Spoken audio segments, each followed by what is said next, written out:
My mom is being the nightmare mother-in-law to my wife right now, and I snapped at her recently over this and have laid some boundaries down, but I'm questioning my reaction to her. So my wife, Kenzie, 25, and I, 25 male, have been married for just over a year, and we're expecting our first child this year. This will be my parents' first grandchild, and this has caused some craziness from my mom. She has aimed most of this at Kenzie, but I did step in when I learned how pushy my mom had become. This started right after our pregnancy announcement. My mom went to Kenzie and told her we should name our child Roger if we had a boy and Elizabeth if we had a girl.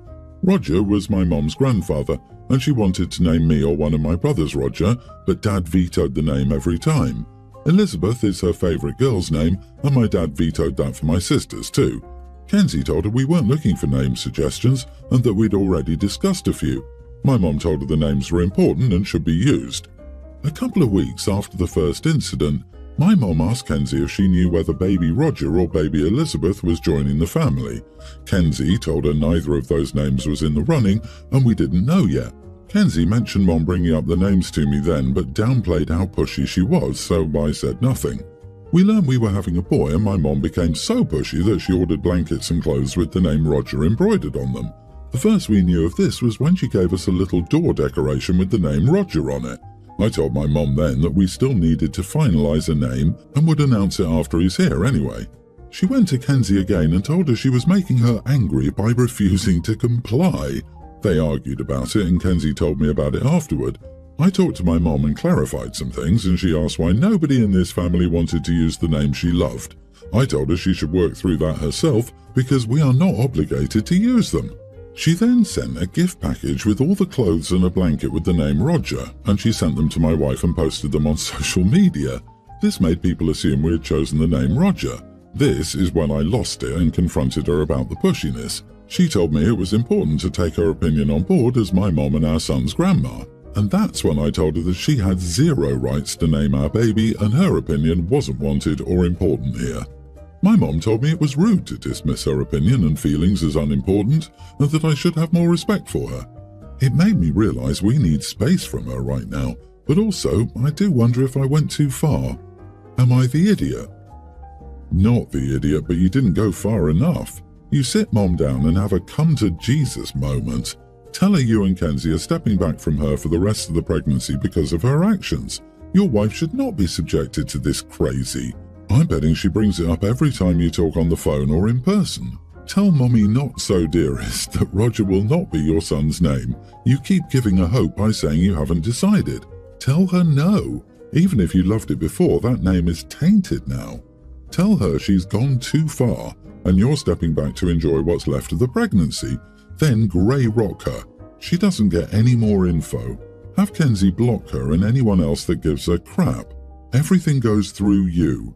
Then, for the cherry on top, you tell Mom if she doesn't completely drop this name crap and any other shenanigans like recruiting any family to harass you all, then the little one will never meet her. She had her chance, and this baby is yours and your wife's and yours to name, not hers. Oh honey, this is just the tip of the iceberg. Her entitlement to this baby, because he's your child and you belong to her, is in full flow. She sees herself as more important than his mommy. When she said, "You should have more respect for me," she meant, "You need to give in to my demand." If you don't nip this controlling, delusional behavior in the bud, she's going to continue to act as though your wife is just an incubator for her do-over baby, and that's unacceptable. About 3 years ago, my stepsister Daphne got pregnant. She and her husband Jim were thrilled, but found out at the 20-week scan that the baby had a congenital condition and would be born severely disabled. Daphne decided to keep going with the pregnancy despite Jim's protests, and they split up, but they got back together by the time their son Liam was born. He's now a toddler. Over the last 2 years, Daphne's and Jim's mental health has declined significantly. Daphne used to be a positive and pleasant person, but now it's impossible to converse with her. She's malicious and envious and flies off the handle at any perceived slight. When I was having my child, I didn't speak to her for most of the pregnancy because of how bitter and selfish she was. We don't live close to Daphne, so we rarely see her in person, but I heard she was getting worse from our parents. In early November, Daphne had a mental breakdown. She trashed Liam's room completely and vandalized Jim's car in a fit of rage. This was enough to finally get her moved up the waiting list for mental health services, and she started therapy. She reached out to me during this time, and we had a few conversations. I invited her and Jim to visit my husband and me for a March vacation at our beach house. Then we saw Daphne and Jim over Christmas, and it was awful. Daphne could keep herself in check for a couple of hours, but then she would revert to her old self. She would swear constantly, and while I know Liam can't understand her, I think swearing at kids isn't okay.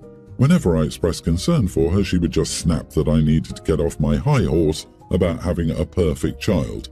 Jim was snapping at her constantly. He also constantly asked to hold or play with my child, which got annoying. Overall, the whole Christmas break was just the whole family being anxious over the situation. My husband finally said a week ago that he didn't want Daphne and Jim visiting, and I agreed. I called Daphne and said that something had come up with my husband's work and we needed to cancel the trip. Daphne was furious. Apparently her therapist had been saying how good this break would be for her. They haven't been on vacation since having Liam, and I owed her this one thing to help her. Eventually she gave up and said I was horrible for pulling the rug out from under her and hung up. I feel bad if I'm derailing her recovery, and even my parents think I shouldn't have cancelled, which is making me rethink things. They saw how horrible she was to me over Christmas, they saw how obsessed Jim became with my child, and they still think I should have put that aside. They're generally not the keep the peace people, so maybe I'm in the wrong. Am I the idiot here? Edit, another thing that gets thrown in my face a lot is that I won't lend or gift Daphne money to hire specialised care. Not the idiot. While your sister's mental health issues are tragic, her behaviours during Christmas pretty much told you what you and your family can expect during another visit. You most certainly did not derail her recovery. Part of therapy is learning to deal with setbacks. She needs much more help than you can provide, including finding specialised babysitting for her son. You don't owe her or your parents the stress that she will put you and your family under. Cancelling the trip was the right call. You won't be able to predict what she'll do. Your stepsister has a history of destructive behaviour, trashes rooms, vandalises cars, and you're supposed to play nice during a vacation. Your own mental health and your family's well-being matter too. Also, it looks like she's getting too attached to your child. I know this comment isn't helpful to OP, but when professionals advise you to terminate one's pregnancy, one should heed that advice. They have real-life, ongoing consequences for the child, parents, and extended family. Daphne made a very selfish decision and is now expecting everyone to help. I post my food pics from when I eat on Instagram. It's just for fun. I spend 30 minutes a week on it, tops. My boyfriend is a very sweet guy in many ways, but one thing that I'm not so much a fan of is that he often hops on the bandwagon of hating innocent things.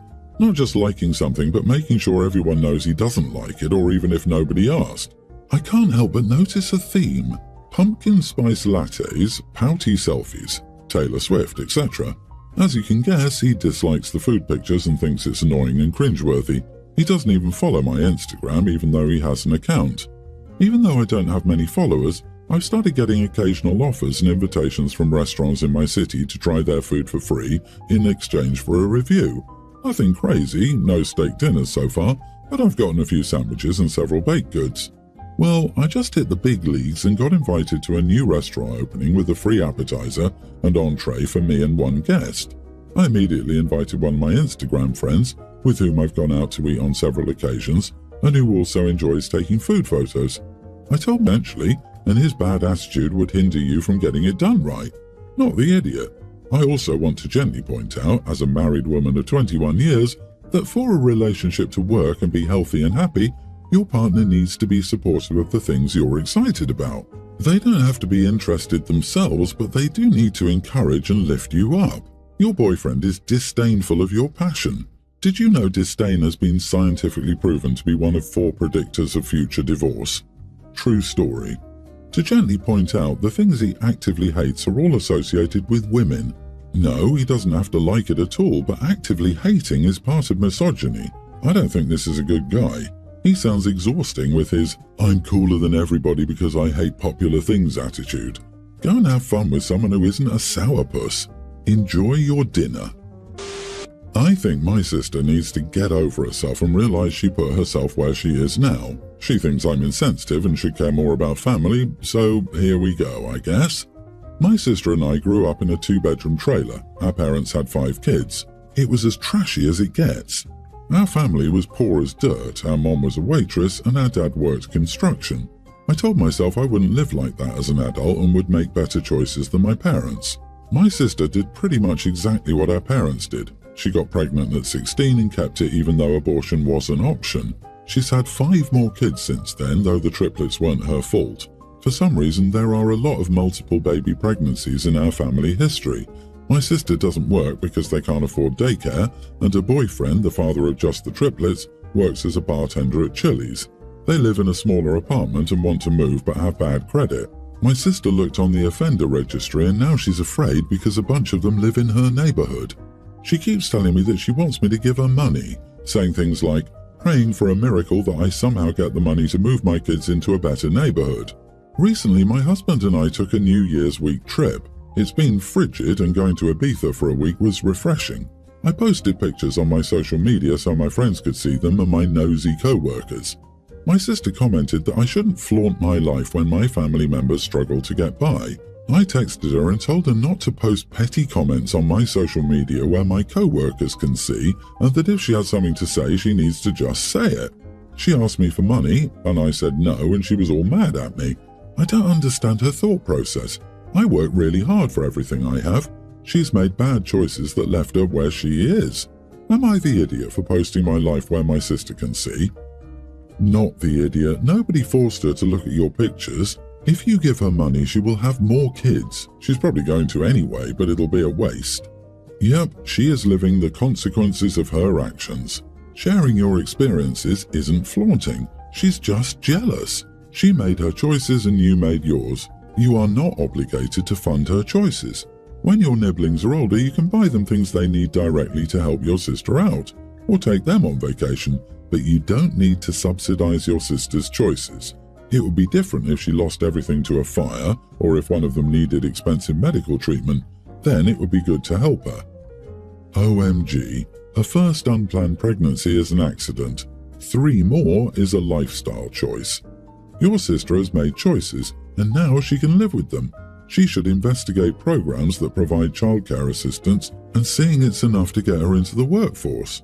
But it's not on you to bail her out. I'd pay for her to get her tubes tied, nothing else. I, female 28, have been divorced from my daughter's father for the last 5 years. My daughter is a young grammar schooler and has started to question why her parents aren't together. I've always told her that we would speak about the conversation when I felt she was mature enough. But lately, the past month, she's been asking more and more and finally said, well, my dad has told me why, so I don't understand why you can't. Her father, 29 male, has been speaking to my child and telling her his side of the events that led to us no longer being together. Now my daughter has anger towards me as she thinks I'm keeping secrets from her, but I just keep telling her that conversation is between adults and not a child. I've been with my partner, male 30, for about 2 years and recently had a new addition to our family. We've always done things together, never leaving my daughter out. But as of a couple of days, she says she no longer loves him as he's the reason her dad and I can't go back together. Her dad had a relationship a couple of months after our separation, but it seems her father can't do wrong, only me. I've confronted my ex-husband, who only tells me that he won't stop answering her questions due to her wanting to know and that he sees no wrong. You are the idiot. First, I ended up in therapy at 15 because my parents never explained their divorce to me. My therapist stated that this is one of the things that most parents get wrong, and they use one of 2 excuses to rationalize it. One is that the child is too young. The other is that they're too embarrassed to have this conversation with their child. I don't know if that's as common as he claimed, but I know that I wanted to know why my parents weren't together at 6, and at 7, and still at 8, and so on and so forth. By 15, they were both remarried, and I still wanted to know what had happened. Second, you claim a divorce decree that prevents you from talking bad about each other, but he's breaking that decree. I would pursue legal recourse, or I'd just ignore it like your ex and tell the truth.